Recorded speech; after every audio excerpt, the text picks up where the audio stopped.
Good morning बच्चों। ये जो मैं आपको वीडियो भेजने जा रही हूँ ये लूप्स के रिगार्डिंग है। ठीक है, जैसा कि मैंने आपको पहले भी बताया था कि there are 3 types of programming. First is called as the continuation type, second is called as the conditional और decision making, and third is called as the repetition type और आइट्रेशन। कंटिन्यूएशन टाइप में आपने line by line programming की थी, जिसमें आपने instructions जो हैं वो 1 बाय 1 लिखी थी। जैसे आपकी किसी भी स्टेटमेंट को प्रिंट करवाना, उसमें आप 1 बाय 1 आप स्टेटमेंट को प्रिंट कराने के लिए इंस्ट्रक्शंस लिख रहे हैं। कहीं भी किसी भी लाइन पर जंप नहीं है, कोई भी कंडीशन नहीं है, कंडीशनल बेस्ड प्रोग्रामिंग नहीं कर रहे हैं हम इसमें। ठीक है, this is called as the continuation type programming. फिर हमने कंडीशनल और डिसीजन मेकिंग प्रोग्रामिंग की, जिसमें हमने कंडीशन के बेस पर जो कंट्रोल स्ट्रक्चर फॉलो किया वो था if else, nested if else, ladder if else और स्विच के स्टेटमेंट। ये सारे कैसे थे? कंडीशनल और डिसीजन मेकिंग प्रोग्रामिंग। ठीक है, उसके रिगार्डिंग आपने सारे प्रोग्राम्स किए। अब जो थर्ड टाइप की प्रोग्रामिंग है वो है रेपिटेशन और आइट्रेशन टाइप प्रोग्रामिंग। इस रेपिटेशन और आइट्रेशन टाइप प्रोग्रामिंग में क्या होता है कि आपकी एक स्टेटमेंट जो है वो हाउ मेनी टाइम्स आप उसको जो है एग्जीक्यूट करवाएंगे, उससे रिलेटेड हम उसको क्या बोलते हैं? आइट्रेशन और रेपिटेशन टाइप प्रोग्रामिंग। एक स्टेटमेंट कितनी बार रिपीट होगी, ठीक है, कितनी बार एग्जीक्यूट होगी, उसको हम बोलते हैं रेपिटेशन टाइप। रिपीट हो रही है, एक स्टेटमेंट बार बार रिपीट हो रही है। ठीक है, तो इसके लिए जो कंट्रोल स्ट्रक्चर फॉलो करते हैं हम लोग वो 3 टाइप के होते हैं। First is called as the while structure, second is called as the do while structure, and third one is called as the for structure। तो 3 हम कंट्रोल स्ट्रक्चर्स इसके अंदर यूज करते हैं, while, do while and for। लेकिन loop समझाने से पहले मैं आपको लूप के जो नेसेसरी स्टेप्स हैं वो बताना जा रही हूँ कि भी किसी भी लूप के लिए, किसी भी लूप कंट्रोल स्ट्रक्चर के लिए क्या क्या ज़रूरी होता है। फर्स्ट स्टेप होता है कि हम किसी भी काउंटर को इनिशियलाइज करें। ठीक है, काउंटर को इनिशियलाइज करने का मतलब क्या होता है कि ये जो है वो काउंटर होगा जो कि काउंट करेगा कि कितनी बार स्टेटमेंट रिपीट होगी। ठीक है, हम अगर काउंटर को 0 से इनिशियलाइज करते हैं, उसमें 0 वैल्यू असाइन करते हैं, तो उसको बोलते हैं इनिशियलाइजेशन करना। मतलब पहली बार उसकी वैल्यू क्या होगी। अगर आप काउंटर को 0 से इनिशियलाइज करते हैं तो हर बारी स्टेटमेंट रिपीट होने के बाद इसमें 1 ऐड हो जाएगा। अगर आप काउंटर को हायर वैल्यू से इनिशियलाइज करते हैं, सपोज कीजिए आपने 5 टाइम्स रिपीट करना है, तो काउंटर में आपने डाल दिया 5, तो हर बारी क्या होगा? डिक्रीमेंट। ये उसी तरीके से है जैसे आप कोई एक्सरसाइज रिपीट करते हैं तो उस एक्सरसाइज के लिए आप काउंटर लगा देते हैं कि 1 to 20 टाइम्स आपने ये एक्सरसाइज करनी है। तो एक्सरसाइज क्या है? वो आपकी टास्क है। ठीक है, आपने उसको रिपीट किया 20 टाइम्स, तो आपने क्या किया? काउंटर को 0 से इनिशियलाइज कर दिया, 0 वैल्यू डाल दी उसमें वॉच के अंदर। ठीक है, और उसके बाद वॉच आपने ऑन की, तो जब आप एक टास्क करते हैं तो काउंटर इंक्रीमेंट होता है, फिर दूसरे टास्क करते हैं फिर काउंटर इंक्रीमेंट होता है, फिर तीसरी बार 3, फिर 4, फिर 5। इस तरीके से आप काउंटर को इंक्रीमेंट देते रहते हैं हर बार टास्क एग्जीक्यूट करने के बाद। और अगर आप काउंटर को 20 सेट कर देंगे तो हर बारी टास्क रिपीट करने के बाद आप क्या करेंगे? काउंटर को डिक्रीमेंट करेंगे, 19, 18, 17, 16। ठीक है, तो इस तरीके से काउंटर को इनिशियलाइज किया जाता है लोअर वैल्यू के साथ या फिर हाई वैल्यूज के साथ। सी प्रोग्रामिंग में काउंटर क्या है? एक वेरिएबल है जिसमें आप वैल्यू डाल रहे हैं 0 या फिर हायर वैल्यू, जो कि आप जितनी बार टास्क आप रिपीट करना चाहते हो वो हायर वैल्यू आप इसमें डालेंगे। तो सबसे पहले हमें ज़रूरत पड़ती है काउंटर को इनिशियलाइज करने की। तो आपको ये काउंटर समझ में आ गया। नाउ सेकेंड स्टेप होता है कि हम लूप से रिलेटेड रिजर्व कीवर्ड लिखें अलोंग विद टेस्ट कंडीशन। तो रिजर्व कीवर्ड कौन सा हो सकता है? वाइल हो सकता है, डू हो सकता है, फोर हो सकता है। ठीक है, उसके साथ हम टेस्ट कंडीशन देते हैं। टेस्ट कंडीशन में कोई भी एक्सप्रेशन आता है बाय यूजिंग रिलेशनल ऑपरेटर्स और लॉजिकल ऑपरेटर्स। उसके बाद हम लूप को स्टार्ट करते हैं, दैट इज बाय यूजिंग करली ब्रैकेट।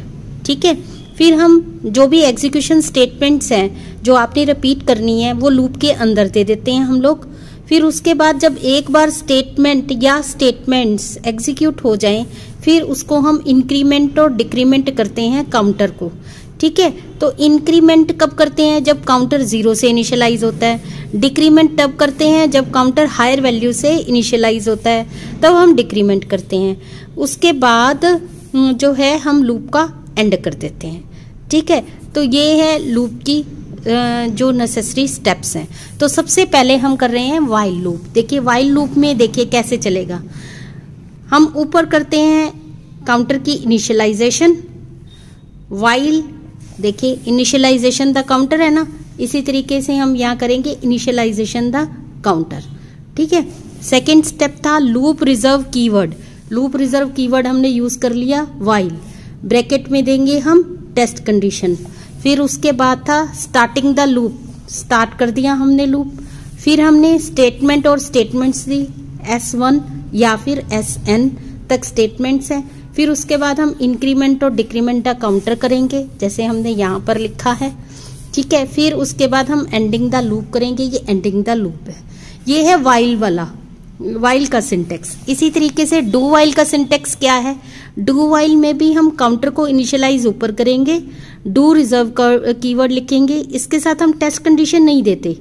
ठीक है, यहाँ करली ब्रैकेट स्टार्ट करेंगे, स्टेटमेंट्स लिखेंगे, इंक्रीमेंट और डिक्रीमेंट का काउंटर करेंगे, एंड करेंगे लूप को। यहाँ पर व्हाइल रिजर्व कीवर्ड यूज करके यहाँ टेस्ट कंडीशन देंगे और सेमीकोलन देंगे। ठीक है, आप व्हाइल और डू व्हाइल के बीच में डिफरेंस देख सकते हैं। व्हाइल में पहले कंडीशन चेक होगी फिर स्टेटमेंट्स रिपीट होंगी, लेकिन डू में एक बार स्टेटमेंट सारी जो है एग्जीक्यूट हो जाती हैं, फिर उसके बाद कंडीशन आपकी टेस्ट होती है। और थर्ड वन है आपका फॉर लूप। फॉर लूप में क्या है? फॉर लूप का सिंटेक्स, फॉर लूप में हम तीनों नेसेसरी आइटम साथ में ही दे देते हैं। ब्रैकेट स्टार्ट करेंगे, सबसे पहले हम काउंटर को इनिशियलाइजेशन करेंगे, फिर सेमीकोलन देंगे, फिर कंडीशन टेस्टिंग का जो भी हमारे पास एक्सप्रेशन होगा वो यहाँ लिखेंगे, फिर सेमीकोलन देंगे, फिर इंक्रीमेंट और डिक्रीमेंट का काउंटर देंगे। ठीक है, फॉर लूप में हम तीनों नेसेसरी स्टेप्स इकट्ठे लिख देते हैं, that is initialization the counter, test condition और इंक्रीमेंट और डिक्रीमेंट द काउंटर। फिर हमने लूप को स्टार्ट किया, स्टेटमेंट्स दी और लूप का एंड कर दिया। ठीक है, अब सपोज कीजिए हमने हेलो को 5 टाइम्स प्रिंट करवाना है और उसके लिए हम प्रोग्राम लिखेंगे, तो तीनों लूप कैसे लगा सकते हैं उसके अंदर, ये देखिए आप। हमने stdio.h को इंक्लूड कर लिया क्योंकि इसमें हम printf फंक्शन का यूज करेंगे, स्टैंडर्ड इनपुट आउटपुट का। वॉइड मेन ले लिया, स्टार्ट कर लिया। अब सबसे पहले हमने काउंटर को इनिशियलाइज किया, ठीक है, क्योंकि हमने कहा है इनिशियलाइजेशन द काउंटर, तो व्हाइल लूप लगाना है हमने। व्हाइल लूप में सबसे पहले क्या है? Initialization the counter. तो हमने सी में डाल दिया 0। सी में 0 डालने का मतलब क्या है कि अभी एक बार भी हेलो प्रिंट नहीं हुआ है, अभी काउंटर में क्या है? 0 है। ठीक है, तो हमने व्हाइल लूप लगाया, व्हाइल में हमने सिंटेक्स लिख लिया, while loop reserve keyword that is the while, और ब्रैकेट में हमने टेस्ट कंडीशन लगा दी। टेस्ट कंडीशन क्या है कि जब तक c जो है वो लेस देन 5 है, यानी c की वैल्यू जब तक 5 से लेस है तब तक आपका ये लूप चलता रहेगा। ठीक है, स्टार्ट हुई ब्रैकेट, स्टार्टिंग द लूप, उसके बाद आपने प्रिंट करवा दिया हेलो। ठीक है, तो ये हेलो आपका प्रिंट हो गया। फिर उसके बाद आपने एक बार जब हेलो प्रिंट कर लिया तो आपने इंक्रीमेंट कर दिया काउंटर को बाय यूजिंग c+1। ठीक है, c में था 0, 0 + 1 1, c में इंक्रीमेंट हो गया और ये हो गया एंडिंग द लूप और एंडिंग द मेन फंक्शन। और इसी को ही अगर हमें डू व्हाइल में लिखना पड़े इसी चीज को, तो डू व्हाइल में सिंटेक्स क्या था? सबसे पहले हम काउंटर को इनिशियलाइज करेंगे, डू लगाएंगे, हेलो प्रिंट करेंगे, इंक्रीमेंट और डिक्रीमेंट का काउंटर करेंगे और लूप का end while c less than 5 test condition हम यहाँ देंगे और सेमीकोलन। यही इसका हमारे पास सिंटेक्स था कि हमने इनिशियलाइजेशन द काउंटर किया और यहाँ पर भी हमने इनिशियलाइजेशन द काउंटर किया। यहाँ हमने डू लिखा, यहाँ पर भी डू लिखा। ये स्टेटमेंट थी हमारी printf, हेलो, यहाँ पर लिख दिया हमने। इंक्रीमेंट और डिक्रीमेंट का काउंटर किया, यहाँ कर दिया। वाइल ले लिया और टेस्ट कंडीशन दे दी, यहाँ पर भी वाइल लिया और टेस्ट कंडीशन दे दी, and that is ending the same hello आपने प्रिंट कराना है बाय यूजिंग फॉर लूप। तो आपने इनिशियलाइजेशन काउंटर जो c इज इक्वल टू 0 किया था वो यही करेंगे according to the syntax. Initialization the counter, test condition और इंक्रीमेंट और डिक्रीमेंट द काउंटर, ये तीनों इकट्ठे लिखे होने चाहिए। तो हमने फॉर लूप में पहले c इज इक्वल टू 0 किया, टेस्ट कंडीशन लगाई c should be less than 5, increment किया काउंटर को और स्टेटमेंट बीच में लिख के एंड कर दिया। तो आपने देखा हेलो प्रिंट करवाना है, आप तीनों में से किसी भी स्ट्रक्चर को फॉलो कर सकते हैं। बस सिर्फ डिफरेंस क्या है, वाइल और डू वाइल में एक डिफरेंस ये है या फॉर लूप में कि वाइल और फॉर लूप में पहले कंडीशन टेस्ट होगी फिर हेलो प्रिंट होगा, लेकिन डू वाइल में क्या है कि पहले एक बार तो प्रिंट हो जाएगी हेलो, फिर उसके बाद आपकी कंडीशन टेस्ट होगी। ठीक है, तो इस तरीके से ये चलेगा आपका। ठीक है, अब मैं आपको बताऊंगी कि ड्राई रन क्या होता है। What do you mean by dry run? ठीक है, तो ड्राई रन ये होता है कि आपने जो भी प्रोग्राम लिखा आप उसे कॉपी में कैसे रन करके देख सकते हैं। जिन बच्चों के पास सिस्टम नहीं है वो कॉपी में ही कैसे अपने प्रोग्राम को रन कर सकते हैं, 1 बाय 1 लाइन को एग्जीक्यूट करके। ठीक है, तो जैसे देखिए मैंने ये वाला प्रोग्राम ड्राई रन करना है, तो इसके लिए मैं क्या करूँगी, जितने भी वेरिएबल्स मैंने लिए हैं, ठीक है, और जितनी भी टेस्ट कंडीशंस ली हैं उन सबको मैं लिख लूँगी। तो मैंने वेरिएबल लिया यहाँ पर c, कंडीशन ली c इज लेस देन 5, ठीक है, और प्रिंट करवाना था मैंने जो भी था दैट इज हेलो प्रिंट करवाना था। ठीक है, तो देखिए कैसे चल रहा है। सबसे पहले आपकी standard input output header file आपकी एग्जीक्यूट होगी, या आपने एज्यूम कर लिया कि ये एग्जीक्यूट होगी, और इसका प्रिंटफ फंक्शन हमने यूज किया है। मेन फंक्शन ने कंपाइलर को इन्वोक कर दिया, ब्रैकेट स्टार्ट हो गई, int c is equal to 0। ठीक है, ऐसा लिखने से क्या होगा, एक मेमोरी एरिया क्रिएट हो जाएगा।